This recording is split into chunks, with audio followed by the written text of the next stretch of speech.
আপনাদের সাথে সুন্দর একটা সবজি রেসিপি শেয়ার করব। এই রেসিপিটা এত বেশি মজা এবং এত বেশি সহজ যে একবার বানিয়ে খেলে আপনাদের বারবার খেতে ইচ্ছে করবে। তো কথা বাড়াবো না, কী কী লাগছে সেটাই আপনাদেরকে বলছি। মজাদার এই সবজিটি রান্না করতে যেটা লাগছে: বরবটি, স্পিনাচ শাক, চিংড়ি মাছ, রসুন, কাঁচামরিচ, পেঁয়াজ, তেল আর পরিমাণ মতো লবণ। প্রথমে আমি তেলের মধ্যে চিংড়ি মাছগুলো হালকা একটু হলুদ এবং লবণ দিয়ে ভেজে নেব। চিংড়ি মাছটা একটু ভাজা ভাজা হয়ে গেলে এর মধ্যে কেটে রাখা পেঁয়াজ, রসুন, কাঁচামরিচ একসাথে দিয়ে দেব। তারপর এই পেঁয়াজ রসুনটাকে ভালো করে কষিয়ে নেব। যতক্ষণ পর্যন্ত না পেঁয়াজটা নরম হয়ে যাচ্ছে ঠিক ততক্ষণ অবধি কষাবো, এবং কষানো শেষ হয়ে গেলে এর মধ্যে আমি বরবটি দিয়ে দেব। বরবটিটা ভালো করে মশলার সাথে কষিয়ে এটাকে সুন্দর করে ঢাকা দিব।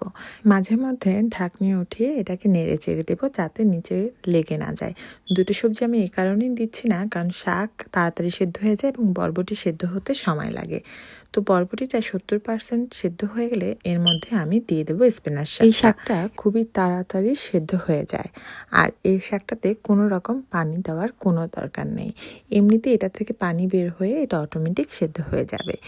তো এই তো রেডি হয়ে গেল আমার মজাদার স্পিনাচ শাক আর বরবটি তরকারি।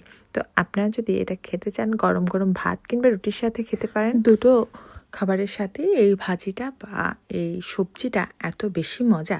ট্রাই করেছেন কে কে আমাকে কিন্তু অবশ্যই জানাবেন।